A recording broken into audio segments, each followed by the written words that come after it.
In today's video, I'm going to show you how to view insights on Shopify and use analytics to better understand your store's performance. Start by logging into your Shopify admin dashboard. Once you're signed in, click on Products from the left-hand menu and select the product you want to analyze. On the Product Details page, look for the Insights section on the right side. Here, Shopify displays useful information such as product views, conversion data, and customer engagement metrics.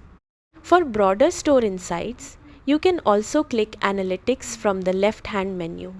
This section provides detailed reports on sales, visitors, conversions, top-performing products, and more.